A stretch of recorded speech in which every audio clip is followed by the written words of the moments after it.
अस्सलामुअलैकुम नाज़रीन, आप देख रहे हैं प्रोग्राम एक पेज और मैं हूं फरवा वहीद। मगर आज का एक पेज है इंतहाई स्पेशल क्योंकि ईद का मौका है और वो कहते हैं एक बड़े के मौका भी है और दस्तूर भी। यूजुअली हम करंट अफेयर के प्रोग्राम में बहुत संजीदा गुफ्तगू करते हैं, लेकिन हमने सोचा कि क्यों ना आज उन्हीं चेहरों को कि जिन्हें आप टेलीविज़न स्क्रीन पर मुख्तलिफ अंदाज में देखते हैं, अपने शोबे को रिप्रेजेंट करते हुए, अपनी ड्यूटीज सर अंजाम देते हुए जैसे हम लोग कर रहे होते हैं, उनकी जो लाइटर साइड है वो कैसे होती है। वो अगर सियासतदान हैं तो वो अपनी ज़िंदगी में, आम ज़िंदगी में क्या संजीदा हैं, मुस्कुराते भी हैं और शरारतें भी करते होंगे यकीनन, तो वो क्या हो सकती हैं। और अगर उनका ताल्लुक एंटरटेनमेंट इंडस्ट्री से है तो वैसे तो वो बड़े स्टार होते हैं, ऐसे स्टार कि जिनको पालने की ख्वाहिश हर आम पाकिस्तानी के दिल में मौजूद होती है। मगर ये स्टार अपनी असल ज़िंदगी में कैसे होते हैं ये जानना आपके लिए भी उतना ही ज़रूरी है जितना आज मेरे लिए, क्योंकि ईद का मौका है। तो हमने आज इन दोनों जो डिफरेंट इंस्टीट्यूट है इनसे बुलवाए हैं अपने मेहमान। मेरी दाईं जानिब जो है मैं वो इंट्रोड्यूस करवा देती हूँ। हमारे साथ मौजूद हैं मोहम्मद नदीम कुरैशी साहब, chairman social welfare and Baitul Maal हैं और पाकिस्तान तहरीक इंसाफ को रिप्रेजेंट कर रहे हैं। सिटिंग MPA हैं पंजाब असम्बली में, आप अक्सर इनको बोलते हुए देखते हैं। इनके साथ तशरीफ़ रखते हैं अमजद अली जावेद साहब जो कि मुस्लिम लीग नून के सीनियर रहनुमा है, मौजूदा सिटिंग MPA है। सेशंस जब अटेंड करते हैं तो अक्सर हक़ और सच की बात करते हैं और member special committee for labour and human resource भी हैं। आप दोनों का बहुत शुक्रिया, आप दोनों को ईद मुबारक। अब मैं अपनी लेफ़्ट साइड जो है वो इंट्रोड्यूस करवा देती हूँ आपको। हमारे साथ जो चमकते दमकते सितारे हैं और इतने खूबसूरत नाम कि आप इन्हें जब सुनते हैं, इनकी अदाकारी को देखते हैं, इनके आर्ट को समझने की कोशिश करते हैं तो आप भी खुशी से झूम उठते हैं। नन अनदर मेघा जी, इतनी खूबसूरत आपकी आवाज़ है माशाल्लाह और उतने ही खूबसूरत अंदाज़, आप तशरीफ़ लाई, आपको ईद बहुत बहुत मुबारक हो। इनके साथ जो है आपने मोहब्बतां सच्चियाँ देखने के बाद एक बार सवाल तो किया ही होगा कि यार क्या वाकई मोहब्बतां सच्चियाँ, और फिर इन्होंने कह दिया कि मैं जीना तेरे नाल। तो मेरे साथ मौजूद है बबरिक शाह साहब जो कि पाकिस्तान में किसी भी जगह चले जाए इनके फैंस हर जगह मौजूद होते हैं। थैंक यू सो मच बबरिक फॉर ज्वाइनिंग अस और आपको भी बहुत बहुत ईद मुबारक हो। मैं बगैर टाइम वेस्ट किए हुए अपने मेहमानों से सवालात का आगाज़ करती हूँ। मुझे बताएं कुरैशी साहब कि हमारी फिल्म इंडस्ट्री जो कि इंडिया को मात दे रही थी, एक टाइम था कि हमारे गाने कॉपी होते थे वहाँ 70s, लोग उसकी बिल्कुल एग्जैक्टली लोग उसकी जो है वो ट्यून्स को चोरी करते थे, लिरिक्स चोरी करते थे। आज हम देख रहे हैं कि हमारी जो फिल्म इंडस्ट्री है वो जवाल के करीब नहीं है बल्कि जवाल हो चुका हुआ है। इसकी क्या वजह है? देखिए, मेरी अपनी ज़ाती राय है। मैं समझता हूँ हमें बहुत सारे शोबों में हम डाउनवर्ड गए हैं, जवाल का शिकार हुए हैं। मैं स्पोर्ट्स के वाले से भी, और दो चीज़ों का मुझे बड़ा कंसर्न है, एक शोबिज़ और दूसरा स्पोर्ट्स। आपको याद होगा एक ज़माने में स्क्वाश का चैंपियन पाकिस्तान से था, स्नूकर का चैंपियन पाकिस्तान से था, हॉकी में हम चैंपियन थे, क्रिकेट में हम चैंपियन थे और बहुत सारे शोबों में हम बड़ी नुमाया कारकर्दगी दिखाया करते थे। साथ साथ शोबिज़ आज भी अगर आप एक आम पाकिस्तानी से पूछेंगे वो वहीद मुराद को जानता है, वो नदीम को जानता है, वो शाहिद साहब को जानता है, वो जो नए हमारे जो फनकार हैं वो बहुत ज़्यादा टैलेंटेड है। लेकिन मुझे लगा ये कि हम ये जो डिजिटल वॉर है हम इसमें शिकस्त खा नहीं, लेकिन इसमें डिजिटल वॉर का इंटरफेरेंस बहुत बाद में आया। हमने देखा कि हमारी इंडस्ट्री तो पहले से ही जवाल का शिकार होना शुरू हो गई। किसी ने उसको पंजाबी कल्चर का नाम दे दिया, किसी ने बोला कि हमारी जो इंडस्ट्री है वो सिर्फ पंजाब तक महदूद रह गई। ये एक ऐसे दिल के करीब जैसा टॉपिक है कि अफसोस होता है। मतलब हमारे साथ जो भारत की इंडस्ट्री है उसमें जब फिल्म्स लगती हैं और वो कचरा फिल्म्स होती हैं। मुझे आई डोंट इवन रिमेंबर कि मैंने लास्ट टाइम भारतीय फिल्म कब देखी थी, अनटिल अनलेस कि वो बहुत ज़्यादा रिकमेंडेड फिल्म ना हो। जैसे अभी रिसेंटली मैंने एक आमिर खान साहब की वाइफ की प्रोडक्शन में एक नेटफ्लिक्स पे एक फिल्म देखी थी, तो एहसास हुआ कि एक सब्जेक्ट है। आप समझते हैं हमारे यहाँ पे सब्जेक्ट की कमी है, कल्चर वैसा नहीं रहा, क्या हुआ क्या? देखिए, मैं उसको इस तरह देखता हूँ कि जैसे कुरैशी साहब ने बात की ना कि हर शोबे में डिटोरिएशन है। आप सियासत ले लें, इसी तरह कल्चर ले लें, खेल ले लें। आप देखें कि वो बल्कि एक किसी महफिल में प्रोफेसर मनवर मिर्ज़ा ने एक बात कही थी जो मुझे बहुत याद है कि उस वक्त ख़ास नाबगा रोज़गार लोगों का छठा दिया हुआ था आप ज़रा पाकिस्तान की तारीख बनने से पहले और उसके बाद वही एक जब तक चलता आया ना उनका, तो वो रूज चलता रहा है। फिर इसमें आप कह लें कि हम ज़माने के साथ ख़ुद को ढाल नहीं सके, उसके साथ हम कदम होकर चल नहीं Evolve सके, नहीं कर सके। तो हमारे जैसे आपने कहा हमारे ड्रामे, हमारी फिल्में, हम बहुत कम वसाइल के साथ ना सिर्फ हिंदुस्तान को कम्पीट कर रहे थे बल्कि वो हमें कॉपी कर रहे थे। वो देखें कि उनका जो कल्चर से वाबस्ता लोग हैं, फनकार हैं, उन्होंने कोई सियासत में उनको कितना शेयर दिया, कितनी पॉपुलैरिटी मिली है, जिस शोबे में भी वो आए हैं। तो हमारे यहाँ कोई फनकार इस तरह तसव्वुर कर सकता है? तो इसलिए चूँकि सोसाइटी ने उन्हें उस तरह अब्जॉर्व नहीं किया था, तो उस लिए भी ये एक वजह थी कि नई नस्ल आई, उसने वो काम पहले तो चलो एक चल रहा था, वो पुराने लोग थे, वो चीज़ों को चलते रहे। जैसे जैसे उन्होंने कंपैरिजन करना शुरू किया तो वो उनको उस मेयार पे मिला नहीं, तो आहिस्ता आहिस्ता वो तो हम हमारी पॉलिटिक्स वो दूर होते चले गए ना। अब पॉलिटिक्स भी जो यंग जनरेशन है ना, वो मैं हूँ या ये हूँ, तो हमारी जो यूथ है वो हमें कोई वो ज़्यादा रिस्पेक्टेबल तरीके से नहीं देखती। हालांकि हम लोग उनके रिप्रेजेंटेटिव हैं ना, लेकिन उनकी नज़रों में एक अजीब सी कह लें कि वो हमें वो इतने पसंदीदा नहीं देखते, हकारत से कह सकते हैं, कुछ कह लें वो हमें खूबसूरत होता है इनसाइड आउट। आर्टिस्ट की बात और है, मैं सियासतदान की जब नहीं, हम मैं बात आपसे करते सियासत पे बात करना ही नहीं चाहती। नहीं वो मैं बात कर रहा हूँ ना, वो जो मैं इसमें आपने बात की ना कि सियासत में, तो आर्टिस्ट के मतलब भी जो है देखे ना, जितने लीजेंड लोग थे, जैसी बात नदीम की मोहम्मद अली की, आज भी वो कल मोहम्मद अली साहब की चल रही थी कि 19 साल हो गए हैं, आज उन्हें तो याद करते हैं। जो हमारा मौजूदा फनकार है, क्या इन्हें भी कल इस तरह को याद करें? जी जी। हमने असल में जो मुआशरती हमारे मसाइल थे उन टॉपिक्स को छोड़कर हमारी बिलखसूस फिल्म इंडस्ट्री ने वो जो ओल्ड स्टाइल में लव स्टोरीज थी ना जी, उनको फोकस किया। हमारे पड़ोसी मुल्क में टॉपिक पे फिल्में बनी हैं। पाकिस्तान में पिछले दिनों में जियो की एक फिल्म आई थी। भारत में बहुत अरसा तक, यानी अब तक भी बहुत फ्लॉप किस्म की लव स्टोरीज पे फिल्म बनती है, लेकिन वो बड़े आराम से करोड़ों का बिजनेस पजीराई नहीं मिलती जो आमिर खान की तारों से करे बातें। नहीं, आप एक्सेप्शनल केस को अगर गिनेंगे तो एक्सेप्शनल शायद आपको यहाँ पर भी मिल जाएंगे। आमिर खान जो है वो बिल्कुल एक एक्सेप्शनल केस है बॉलीवुड के अंदर, लेकिन अगर आप शाहरुख खान या दीगर आर्टिस्ट की फिल्में उठा के देखेंगे, कमोबेश वो एक जैसी लव स्टोरी है, लड़की रूठ गई, लड़का बनाने जा रहा है। बहुत रेयर जो मुझे इत्तेफाक हुआ वो अपने जो उनके माशरे में, चूँकि वो बहुत बड़ा एक माशरा है, वहाँ जो उनके इशूज़ हैं, उन्होंने बैगर्स पे फिल्में बनाई हैं, उन्होंने चाइल्ड लेबर को अपना टॉपिक बनाया है, उन्होंने जो स्टूडेंट्स के इश्यूज हैं उन पर फिल्में बनाई हैं, मतलब वो डिफरेंट टॉपिक्स को उन्होंने वो किया। तो आप कह रहे हैं कि हम एक्चुअली इवॉल्व उस तरीके से आप कर रहे हैं ना, ये बात कुरैशी साहब कर रहे हैं। अगर हम ड्रामा देखते हैं ना, देखें वो आखिरी चट्टान, बागी, और वो लोग कितनी सुनहरे दिन, ठीक है ना, वो कितना था कि वो हिस्ट्री को लोग जानना चाहते थे। जब हम उससे निकल के सिर्फ एक ही मौजू को फोकस कर लिया हमने, फिल्मों में मुझे याद है कि मैंने जो आखिरी फिल्म कभी देखी थी, मुझे ज़रा थोड़ा सा हिस्ट्री का शौक था, वो बागी थी। अच्छा। जिसमें वो फ्रीडम फाइटर है, वो ब्रिटिशर से लड़ रहा है, ठीक है ना, तो वो उस वक्त ये 80s की बात है, बड़ा डिफरेंट चीज़ आपने उस वक्त देखी। तो उसके बाद फिर वो रहा ही नहीं, कभी इस तरह की फिल्म नहीं आई, ड्रामे भी आहिस्ता आहिस्ता वो ख़त्म हो गए।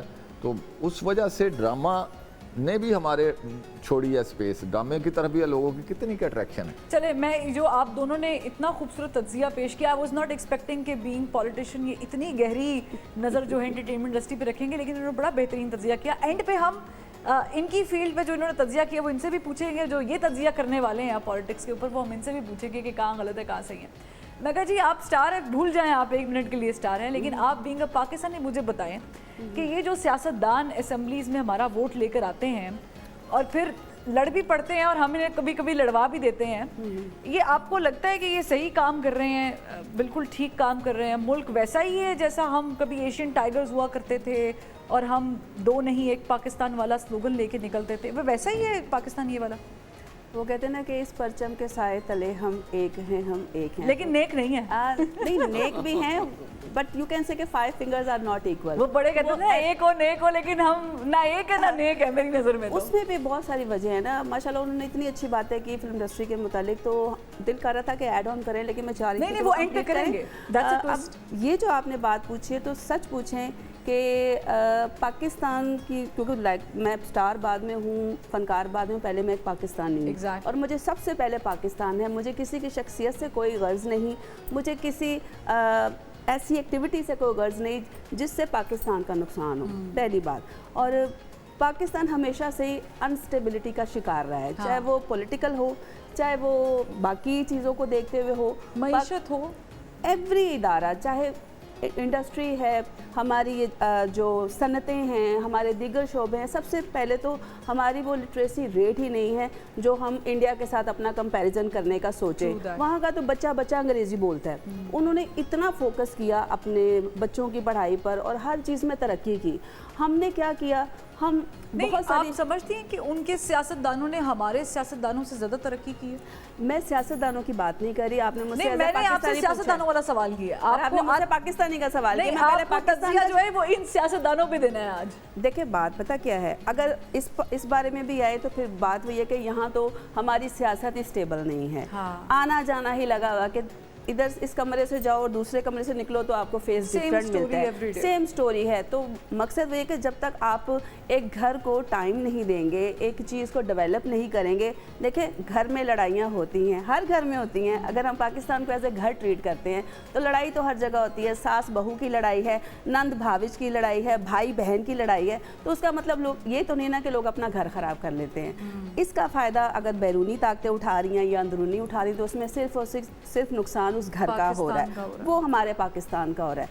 तो बीइंग एन आर्टिस्ट मैं हमेशा यही कहूँगी कि हमारे पाकिस्तान, फर्स्ट पाकिस्तान, बी पाकिस्तान, फिर कोई और चीज़ है। हमें तरक्की करनी है, हमें दुनिया के साथ चलना है। देखिए हम बात करते हैं दुनिया की, अगर आप आज अमेरिका, यूरोप, कनाडा का जिक्र करते हैं, इंडिया का करते हैं, हर चीज़ में तो हम उनके किसी भी पैरेलल 1% भी नहीं आते। Exactly. चाहे वो फिल्म इंडस्ट्री है, चाहे वो हमारी पॉलिटिकल सिचुएशन है, या चाहे हमारी मुआशी हम हर तरह से हम नीचे गए हैं। लेकिन क्या करें, फिर भी दिल है पाकिस्तानी। यही तो बात, ये जो बात इन्होंने की ना, फिर भी दिल है पाकिस्तानी। लेकिन हम ना ये भी लाइन वैसे आपने कहीं से उठा लिया, मैं क्या करूं। गुफ्तगू तो जारी है और मुझे मजा भी बहुत आ रहा है, लेकिन ब्रेक का कहा जा रहा है, मजबूरी है, ब्रेक तो बनती है। एक ब्रेक लेते फिर वापस आते। Welcome back everybody. आज जो है वो ईद का मौका है, ईद का दूसरा दिन है। यकीनी तौर पे आप भी खाना शाना खा चुके होंगे, दावतें भुगता चुके होंगे या फिर भुगता रहे होंगे। तो मेरे साथ भी जो मेहमान मौजूद है, इनसे हम काफ़ी इंटरेस्टिंग सवालात कर रहे थे, तज्ज़िया हासिल कर रहे थे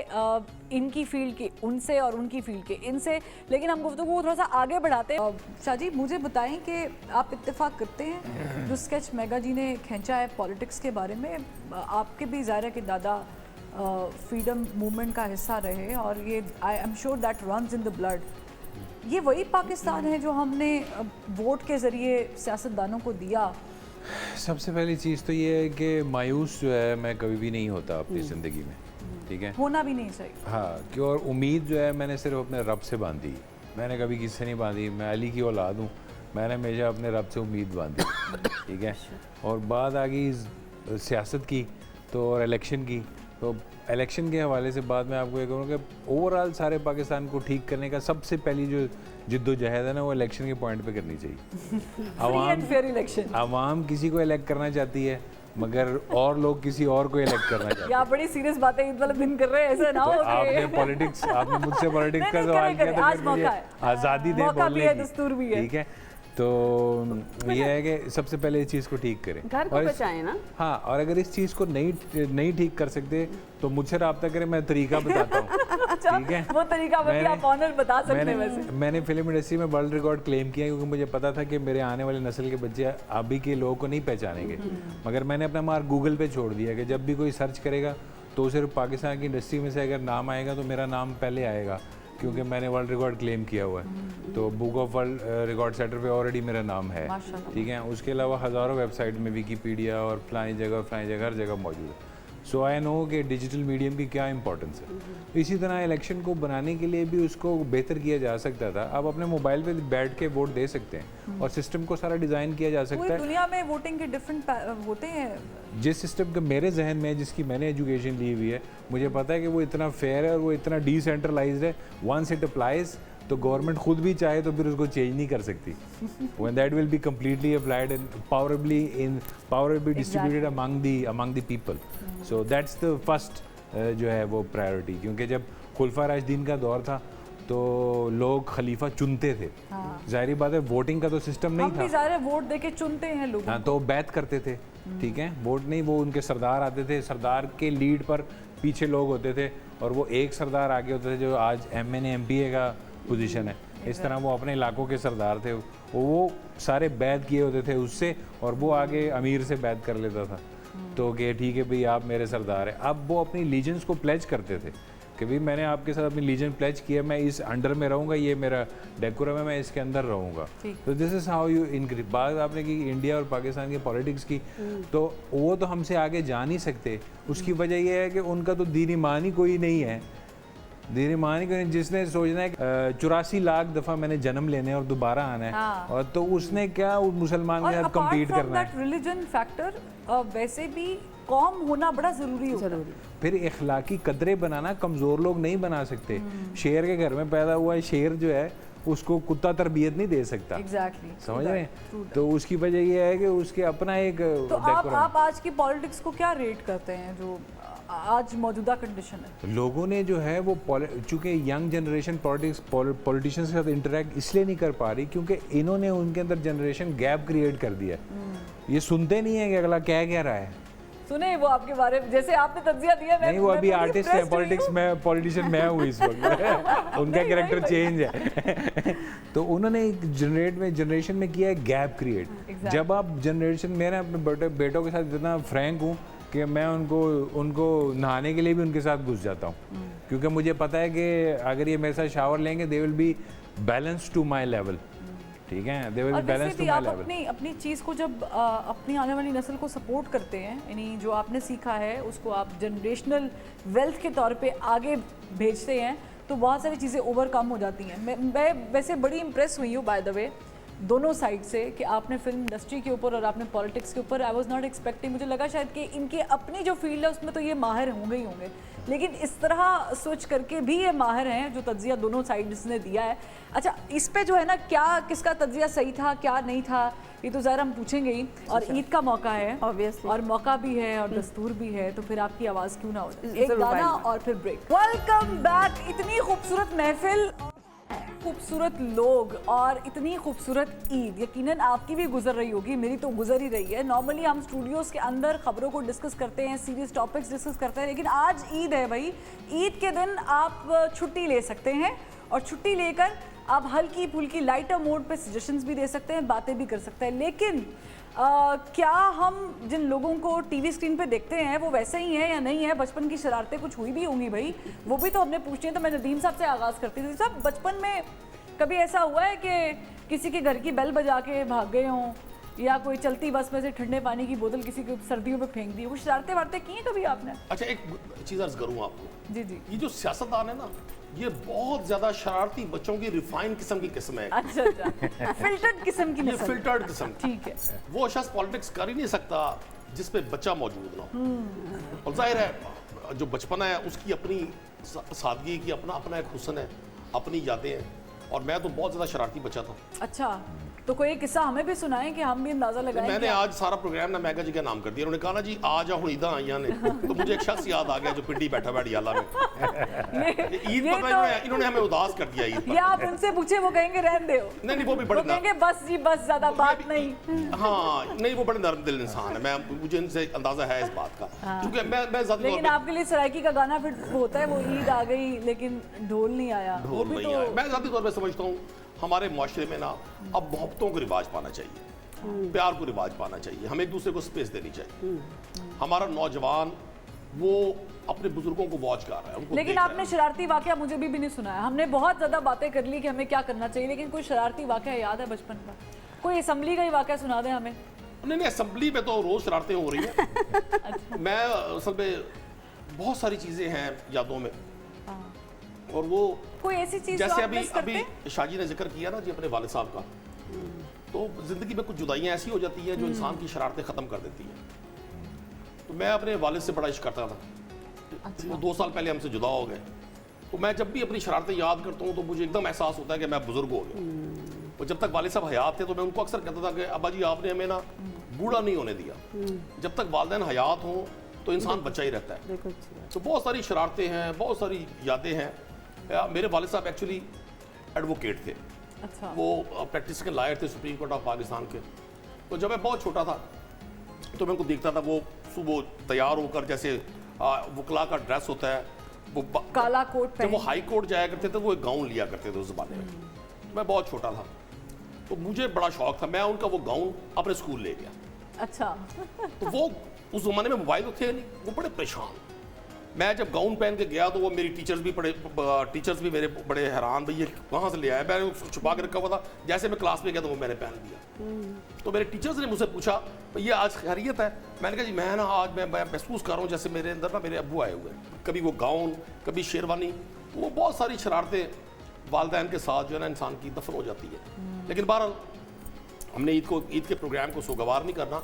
आज मेघा जी ने बड़ा अच्छा परफॉर्म किया, साथ शाह जी ने अपने बड़े जोहर दिखाए। हाँ शाह जी वो कहते हैं कि अब मैंने तो पहले ही कहा था अभी भी स्टार अच्छा है। पहले मैं फैन था सिर्फ एक शाह जी का, वो है शाह महमूद कुरैशी साहब। आज मैं दूसरे शाह जी का भी फैन हो गया। चले यहाँ पर शाजियों में इजाफा हो रहा है। मैं आपसे भी हमजा साहब यही सवाल करूंगी, बचपन में कोई ऐसी चीज कभी आपने की हो ईद के मौके पे? यूजुअली जैसे मुझे अपना बचपन याद पड़ता है कि हम लोग पैसे इकट्ठे करके कुछ खाने पीने की चीज़ किया करते थे, या गलियों में उस वक्त घोड़े आया करते थे तो उन पे सवारी कर लेनी, झूले झूल लेने, पार्टी करनी, चीज़ें मंगवा कर खाने पीने की। आपका कोई बचपन में ऐसा कोई रहा है इंसिडेंट?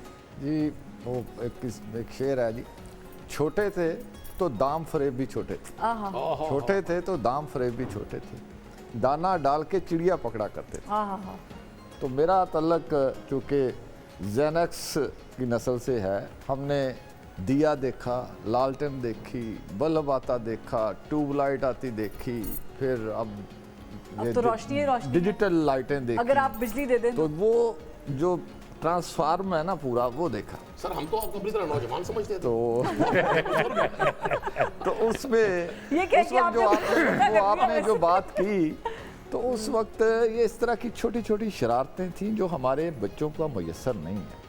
तो मुझे याद है हमारे एक पड़ोस में एक बुज़ुर्ग थे, बच्चा उनको था नहीं कोई, तो वो अकेले घर में रहते थे। तो दोपहर जब पूरी दोपहर टिका करती थी तो वो उसकी जो कुंडी होती ना दरवाजे की, जो हमारा जो मोहल्ला था वो पुराना था, जो पार्टीशन से पहले सिखों के लोग बने हुए थे, तो उसमें वो उनकी कुंडी को हम धागा बांध दिया करते थे। अच्छा, धागा बांध के दूर पीछे बैठ जाते जाके, वो उसको धागे से जैसे आपने कहा भाग जाना, वो भागते नहीं, हम दूर बैठ के उस खड़का, वो बेचारा बाहर निकलता, ऐनक लगाई होती, उसने इधर उधर देख के 2-4 गालियां देनी, हमने फिर वो आराम से बैठ जाना, उसे पता नहीं चलता था कि ये धागा बांधा हुआ। अच्छा, तो फिर थोड़ी देर बाद तो इस तरह की बहुत सारी छोटी छोटी शरारतें जो आज के बच्चों को ये है ही नहीं, उनके पास ये गैजेट हैं, चीज़ें हैं, वो अंदर अपने बेडरूम में घुसे हुए हैं।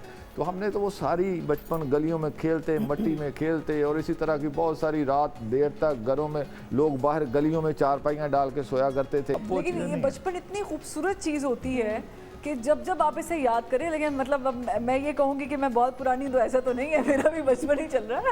अच्छा, अभी भी तुम्हारा बचपन ही चल रहा है। मैं शरारतें करूँ तो बचपन ही। रातें निकाल के बच्चे को, अंदर के बच्चे को मरने नहीं देना चाहिए। हाँ, यही मैं कह रहा था। जिंदगी है, और अगर ये है तो फिर आप किसी भी उम्र में कोई भी शरारत कर सकते हैं, जैसे ये भी हमारे साथ करते रहते हैं अक्सर बैठ के। तो मुझे बताएं। नहीं, आप ज्यादा जो नौजवान और यंग है ना और बच्ची हैं अभी, वो सियासतदानों का तमस्खुर उड़ाते हैं। ज्यादा शरारती हैं। आप हर रोज जो है ना वो ये जो बीच जमालो वाला किरदार अदा करती हैं, लोगों को लड़ाती हैं, उसकी वजह से भी आपकी एज भी बढ़ रही है। नहीं, मैं ऐसा नहीं करती हूँ। अब मैं होता समटाइम्स ये कि जवाब आप करें गंदुम और सवाल गंदुम है और जवाब चना, तो फिर आप शरारत तो करते ही हैं, लेकिन इनका शिकवा ये भी दूर कर दिया जाएगा। बबे साहब मुझे बताएं कि आपकी यूजुअली जो बचपन की ईद थी वो कैसी गुजरती थी? कभी ऐसा हुआ कि आपने जाके ईद के पैसे खर्च कर लिए और घर आके बोला कि मुझे तो मिले ही नहीं थे, मेरे तो गुम गए?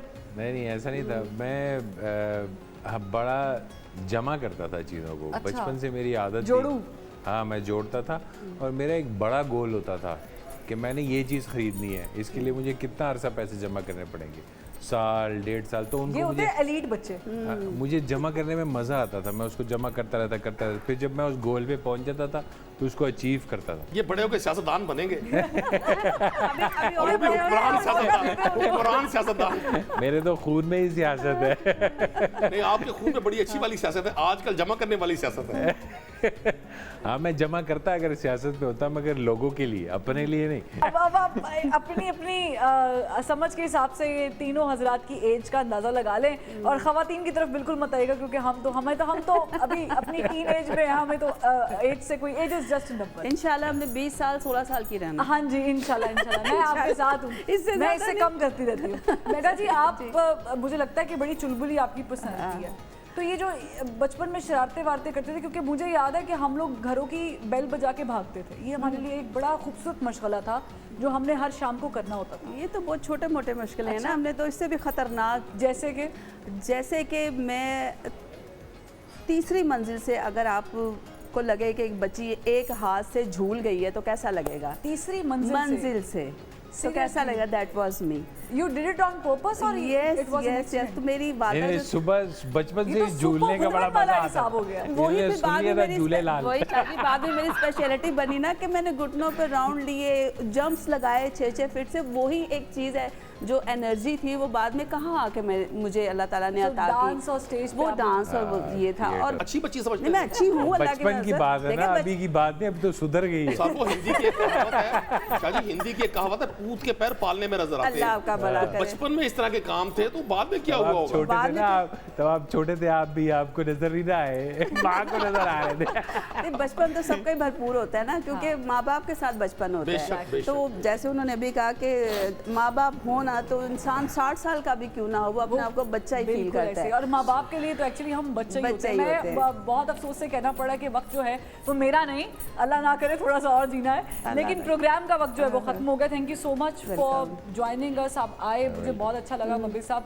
Megha ji thank you so much. You are a brilliant performer, you are a brilliant actor. मतलब वो मोहब्बत सच्ची है, वाकई मोहब्बत सच्ची है। और thank you so much Qureshi साहब, आपने जो है वो अपना तज्जिया दोनों ने पेश किया। हमजा साहब इंडस्ट्री पे, मैं लिटरली आई एम एस्टोनिश्ड कि आपने इतना अच्छा तज्जिया पेश किया। आई होप कि आप दोनों कभी बैठकर हमें दोनों का काम भी करेंगे। हमें दोनों को फिल्म बनाने का सोचना चाहिए। और फिल्म का टाइटल क्या होगा? जेल से छुड़ाओ फिल्म बनाए। ये भी हो सकता है, या फिर अमजद साहब लिख सकते हैं कि मैं तुम्हें नहीं छोड़ूंगा, ये भी हो सकता है। ये टोन हमारी नहीं है। अच्छा, कहीं और से आ रहा है। हम सब अपने लीडर को कह सकते हैं घर से बाहर आओ। लेकिन it was nice talking to you, बहुत ही अच्छा लगा। और नाज़रीन, उम्मीद करती हूँ कि आपका भी ये दिन बहुत अच्छा गुजरा होगा। जिनसे आप रूठे हुए उनको मना लें, जो आपसे रूठे हुए हैं तो उनको भी मना लें, क्योंकि ये एक इतना खूबसूरत अल्लाह ताला की तरफ से गिफ्ट है, ईद का मौका। जितने शिकवे हैं, गिले हैं, ज़िंदगी का कुछ पता नहीं है, हमें नहीं मालूम हमने अगला रमज़ान देखना है या नहीं देखना, ईद गुजारनी कि नहीं गुजारनी, आज ही है जो है। तो ये जल्दी कर गुजरे और अल्लाह ताला हमें बहैसियत कौम एक दूसरे को बर्दाश्त करने की हिम्मत अता फरमाए। आमीन सुम आमीन। ईद मुबारक, अल्लाह हाफ़िज़।